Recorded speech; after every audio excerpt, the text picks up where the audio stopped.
Olá, pessoal! Nós vamos aqui agora nos ater ao conteúdo de eletrodinâmica. Bom, o primeiro questionamento que nós devemos nos fazer é entender o que a eletrodinâmica estuda, afinal de contas. A eletrodinâmica, ela estuda as propriedades e o comportamento das cargas quando em movimento. Ou seja, essa é a principal diferença quando a gente compara a eletroestática com a eletrodinâmica. Eletroestática, pessoal, ela também vai estudar as propriedades e o comportamento das cargas elétricas, só que em repouso. Eletrodinâmica se preocupa com as propriedades e comportamento das cargas elétricas quando em movimento. E comumente esse movimento ele é ilustrado por meio dos circuitos elétricos. Dentro das conceituações teóricas que nós temos que entender da eletrodinâmica, nós temos alguns conceitos principais, que são, por exemplo, potência, corrente, tensão, resistência, e aqui nós podemos entrar diretamente nas leis de Ohm, que é a primeira e a segunda lei de Ohm. Nós temos também que entender sobre os circuitos elétricos, que eles podem ser em série ou paralelo, ainda podem ser também circuitos mistos. Esses circuitos elétricos, eles são compostos por alguns componentes elétricos, por exemplo, resistores, capacitores, geradores, condutores, indutores, transformadores ou receptores.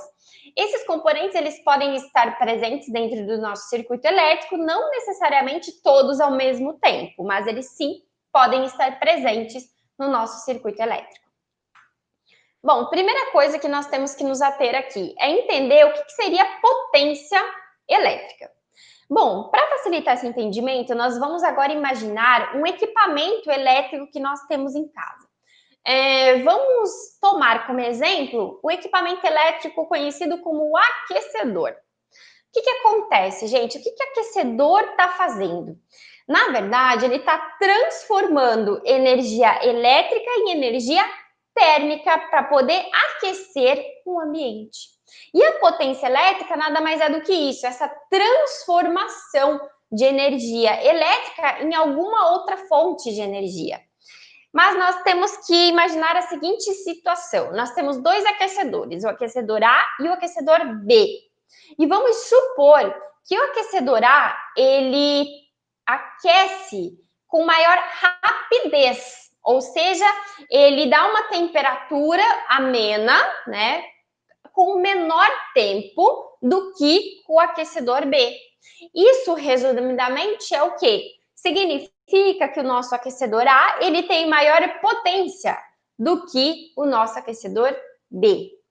Por isso que muitas vezes nas teorias nós temos que, por exemplo, a potência indica a quantidade de carga elétrica que foi transformada em outro tipo de energia por unidade de tempo. E também por isso que potência é determinada como a divisão entre energia elétrica por variação de tempo. Aí nós podemos nos questionar também para que serve a potência elétrica em nosso cotidiano? Porque comumente os seres humanos eles precisam transformar energia elétrica em alguma outra fonte de energia, alguma outra forma de energia que seja útil aos seres humanos. Além da energia térmica, nós temos, por exemplo, a energia luminosa, que ela é muito utilizada nas lâmpadas de iluminação dos ambientes ou de locais públicos, por exemplo. Então, nós temos a energia elétrica circulando pelo circuito, que quando encontra uma lâmpada, se transforma em energia luminosa, e algumas lâmpadas também emitem energia térmica, ok? Então, não necessariamente a transformação seja em uma única forma de energia. Essa transformação pode ser em mais que uma forma, mas estas transformações, elas são necessárias e úteis aos seres humanos. E, neste caso, nós temos uma fórmula adaptada que nós utilizamos, que é potência, sendo o resultado do produto entre a tensão pela corrente. Potência elétrica, em sistema internacional, ela é representada em watts, por isso a letra W. A tensão, ela é representada por V. Também por isso que a nossa tensão elétrica, comumente ela é tratada como DDP, ou diferença de potencial, ou voltagem, ok? Porque ela é representada pela letra V, que significa volts. E o I é a nossa corrente elétrica, representada pela letra A, que é amperes. Aqui, pessoal, nós vamos entender um pouquinho mais sobre o que seria a resistência elétrica. Bom, vamos imaginar a seguinte situação. Nós temos essa imagem que vai servir de base para isso. Vamos imaginar que essa parte azul é como se fosse uma mangueira, essa de jardinagem, sabe? Comum. O que passa no interior da mangueira? Passa água, não é? E o que seria o ohm? O ohm é o resistor, é a nossa resistência. O ohm seria qualquer pessoa que pressiona essa mangueira em qualquer ponto. O que está acontecendo? Quando alguma pessoa pressiona a mangueira, ela dificulta a passagem da água, não é mesmo? E o ohm, que é o nosso resistor aqui, ele nada mais está indicando do que a função. O que a resistência ou os resistores, eles causam nos nossos circuitos? Eles dificultam a passagem de quem? A passagem do amp. Quem que é o amp, gente? É a corrente. Então, a função dos resistores nada mais é do que isso, dificultar a passagem da corrente. Quando a gente promove esse tipo de situação, nós temos uma DDP, uma diferença de potencial, onde antes, né, do resistor, de acordo com o sentido da corrente, vamos dizer que a corrente está indo para a direita, significa que no ponto A, que é o início, por exemplo, nós temos uma tensão maior do que no ponto B, ok? Então, entendido que resistência nada mais é do que a capacidade que um corpo ou um componente no nosso sistema elétrico ele tem essa capacidade de se opor à passagem da corrente elétrica. Dificulta a passagem da corrente, ela sofre para passar pelo resistor, por exemplo. E aí nós temos aqui as leis de Ohm, que é a primeira e a segunda. A primeira lei é que resistência é o resultado da tensão dividido pela corrente, e a segunda, ela toma como base as propriedades do material. Essa primeira letrinha chama-se Rho, é a letra grega Rho, e ela significa resistividade do material, e o L é o comprimento, ou seja, vamos dizer que aqui do ponto A até o B nós temos, sei lá, 10 metros, coloca aqui. E o A é a área da seção transversal. Vamos supor, né, tomando como exemplo os circuitos, mangueira, enfim, normalmente esses elementos eles são circulares, então seria a área do círculo, ok? Bom, pessoal, existe comumente uma relação entre a potência e a resistência. Então, por exemplo, nós vamos pegar esta fórmula aqui, essas duas que são as leis de Ohm, e nós temos essa relação aqui. Nada mais é do que substituição de uma fórmula na outra, ok? Então, nós temos aqui que potência, ela é a divisão entre a tensão ao quadrado dividido pela resistência, ou a potência pode ser a resistência multiplica a corrente ao quadrado. Você precisa usar todas? Não, você tem que prestar atenção no seu problema, na resolução matemática do seu exercício acerca desse conteúdo, qual que é a informação que você tem, não é? O que aparece aqui que não tem nessa primeira? A corrente. E o que aparece na primeira que não tem na segunda? A tensão. Então, depende muito de quais variáveis você tem no seu problema para identificar qual é a fórmula mais suficiente para você. E só para fechar aqui as conceituações acerca da corrente, né? A corrente nada mais é do que a carga elétrica que está em movimento, né? E isso justifica, né, o conteúdo. Esse conteúdo é eletrodinâmica. Tem que ter uma dinâmica, tem que ter um movimento. E quem é que se movimenta nesse circuito? É a nossa corrente elétrica. A corrente, ela é definida, pode ser definida como Q, que é a nossa carga elétrica, dada em coulombs, e pela variação de tempo, por isso do delta T. Bom, pessoal, além dessas conceituações aqui teóricas, nós vamos rapidamente identificar as principais características dos circuitos elétricos. Então, nós temos aqui, por exemplo, ó, circuito em série, circuito em paralelo e circuito misto. O que acontece? O que existe de principal diferença visual entre um circuito em série e um paralelo, gente? Por exemplo, nós temos aqui a nossa tensão, né? E aí, nós temos o sentido da corrente, que é horário nesse sentido, né? Nesse caso, o que acontece? A corrente, ela tem apenas um caminho a percorrer. Se você, por exemplo, analisar esse ponto em que eu estou indicando, que acontece? A corrente ela está vindo em direção na horizontal, né? E quando ela chega nessa interseção, ela só tem a opção de ir para baixo.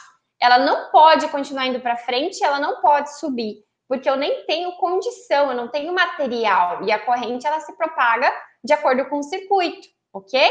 E nesse caso, eu tenho só a opção de ir para baixo. Quando eu chego nesse ponto, eu tenho a única opção de ir para a esquerda. Eu não posso ir para a direita, eu não posso continuar indo para baixo, então eu só posso ir para a esquerda, ok? Então, o circuito em série é quando você tem uma única opção. A sua corrente tem um caminho a percorrer e acabou. E isso não ocorre no nosso circuito em paralelo. O que acontece no nosso circuito em paralelo?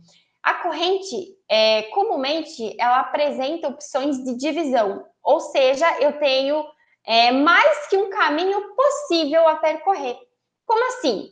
Olha só, eu tenho a mesma início de circuito, né? Eu tenho aqui a minha tensão, eu vou, inicio com a corrente. Quando eu chego nesse ponto, eu posso continuar indo reto, na horizontal, ou eu posso aqui, ó, na vertical ir para baixo. Ou seja, nesse ponto eu tenho que escolher, ou eu vou para um lado, ou eu vou para o outro, não é? Então, significa que quando eu tenho esse tipo de opção dentro do meu circuito, significa o quê? Que ele está em paralelo, ok? Então, essa é a principal diferença entre os circuitos. E nós temos, comumente, a presença dos dois ao mesmo tempo em um mesmo circuito. Então, veja bem, por exemplo, né, nós temos, vamos supor que aqui no ponto A eu estou iniciando a passagem da corrente. Então, por exemplo, eu vou para cima, aí aqui eu só posso ir para a direita, aqui eu só posso vir para baixo e tal. Quando eu chego aqui, opa, eu tenho duas opções. Ou eu vou para baixo, passo nesse resistor embaixo, ou eu vou para cima e passo nesse resistor de cima. Quando eu volto aqui, né, as duas correntes elas se juntam nesse ponto, novamente, elas têm uma única opção. E o que acontece de diferente, né? Que no circuito misto a gente pode transformar esse pequeno circuito em paralelo, né? E aí a gente vai, eu vou ensinar vocês quais são os cálculos, as fórmulas, tudo certinho, né? A gente pode transformar esse circuito aqui misto, né? Que tem uma parte em paralelo, a gente transforma ele inteiro em um circuito em série. Então, a característica do circuito misto é que ele tem trechos em série e trechos em paralelo, ok? Gente, aqui nós vamos tratar um pouquinho sobre as características principais. Tem todo o texto, eu não vou me ater a ler o texto, tá? Eu vou direto no foco nas características, além da característica da possibilidade da corrente se dividir ou não. Então, eu vou dar mais características que definem o circuito em série e o circuito em paralelo. Então, eu vou me ater aqui no resuminho, depois vocês podem, claro, ler toda a teoria, ok? Então, aqui, ó, temos a ilustração, temos resistência 1, 2 e 3. Aqui, gente, nada mais é do que um resistorzinho pequeno, prático, né? Que a gente usa muito, por exemplo, em prototipagens, em Arduinos, a gente usa esses tipos de resistores pequenininhos, tá bom? A resistência, ela pode ser ilustrada por meio desse desenho, tá? Que tem esses chanfros, ou por meio de um quadradinho, tá bom? Então, são as duas ilustrações práticas do resistor, ok? Bom, resumindo aqui, né? Na ligação em série, as resistências somam-se. Ou seja, eu quero entender qual que é a resistência equivalente desse circuito em série. É só você somar. Vamos dizer que a resistência 1 vale 2 ohms, resistência 2 vale 2 ohms também, e resistência 3 também vale 2 ohms, ok? Entenderam? Então, cada resistência vale 2 ohms. Qual que é a resistência total do circuito? 6, que é só você somar individualmente cada qual. Bom, nesse tipo de ligação em série, as potências, que seria a tensão, ela diminui gradativamente. Aí a gente tem que tomar cuidado no seguinte sentido. Vamos supor que eu tenho uma tensão inicial do circuito, por exemplo, aqui, gente, aqui é mais fácil. Nós temos uma tensão inicial aqui, vamos supor, de 30 volts, ok? Bom, eu inicio com 30 volts. Quando eu passo aqui, gente, eu perco 10. Quando eu tô aqui, eu perco, por exemplo, 5 e aqui eu perco mais 5 volts. Ou seja, quanto que eu tenho aqui de voltagem no final? Bom, que significa, por exemplo, que eu perdi algumas tensões E aí, quando eu chego aqui, né, se eu perdi 10, 5 e 5, e eu comecei com 30, significa que eu resultei com apenas 10 volts. Ou seja, essas tensões, elas vão sempre diminuindo gradativamente conforme vão passando pelos resistores, ok? E aqui a gente tem uma característica também no nosso circuito em série, que a corrente elétrica ela é igual para todos os resistores. Então, assim, a corrente que passa pelo resistor 1, por exemplo, 3 amperes. A corrente que passa pelo resistor 2 é 3 amperes também. A corrente que passa pelo resistor 3 é 3 amperes também. Então, a corrente de início e final é sempre a mesma, ok? São essas as principais características, então, do nosso circuito em série. E quando a gente está tratando do circuito em paralelo, quais são as nossas principais características? Nesse caso, o que acontece? A gente sempre vai ter o mesmo potencial. O que seria potencial? Potencial é a tensão. Lembra que no exercício anterior eu falei que as tensões, por exemplo, aqui a gente começou com 30, chegou aqui com 10, por exemplo, nesse pontinho aqui, né? Aqui a gente chegou com 10, né? Porque eu perdi 10 volts aqui, perdi 5 e 5 aqui. Ou seja, as tensões elas foram diminuindo, ok? Nesse caso aqui, pessoal, isso não ocorre. A tensão é sempre a mesma, do início até o fim. Por todo o circuito, a tensão, né, o nosso potencial elétrico será sempre o mesmo. Que característica que a gente tinha aqui? Que a corrente, por exemplo, ela tem possibilidade de se dividir, não é? Nesse ponto aqui, ela pode caminhar por entre o resistor 1, ela pode caminhar pelo resistor 2 ou ela pode caminhar pelo resistor 3, certo? E a corrente, quando ela tem essas possibilidades de caminho, ela também divide-se, né? Por exemplo, vamos supor, a gente tem uma corrente de 3 amperes. Significa que 1 ampere vai para cada qual, ok? Então, a gente divide os valores da corrente de acordo com o valor dos resistores. Esses valores, gente, que eu estou dizendo aqui, eles são só hipotéticos, só para vocês entenderem que a tensão, ela vai modificando, que a corrente vai modificando, tá? Mas quando a gente fizer o cálculo, nós vamos entender melhor essas proporções, ok? Tá bom? E nesse caso, como que acontece com as resistências? Lembra que a resistência aqui, ó, em série é só a gente somar, ok? Nesse caso, a gente não soma as resistências. Nesse caso, a gente soma, mas a gente sempre tem que fazer a soma inversa. Então, a gente sempre tem que lembrar dessa formulinha, tá, gente? 1 sobre resistência equivalente é igual 1 soma resistor 1 mais 1 soma resistor 2 e assim sucessivamente até o último resistor que nós tivermos ligados em paralelo. Então, aqui a gente soma, mas a gente soma sempre o inverso, ok? E aqui nós temos, para finalizar, as características do resistor misto, né? Bom, quando a gente tem essa ligação mista de resistores, a gente tem tanto ligação em série como paralelo. Vocês estão vendo aqui, ó. Esses elementos aqui, gente, são resistores também. Então, a gente tem um resistor em paralelo, em cima e embaixo, e aqui nós temos resistores em série. Por exemplo, se a gente recortar só esse trechinho, é como se fosse esse caso aqui, tá bom? Beleza? Aí, pessoal, é o seguinte, nós temos diferentes maneiras e formas de resolver os circuitos mistos, tá? Nós temos algumas características que são esses dois que eu trouxe aqui, mas existem, claro, diversas outras maneiras de se resolver que a gente vai ir trabalhando ao longo dessas próximas aulas, tá? Por exemplo, nós temos aqui ó, um resistor em paralelo, porque quando a corrente chega aqui, ela tem possibilidade de se dividir, não é?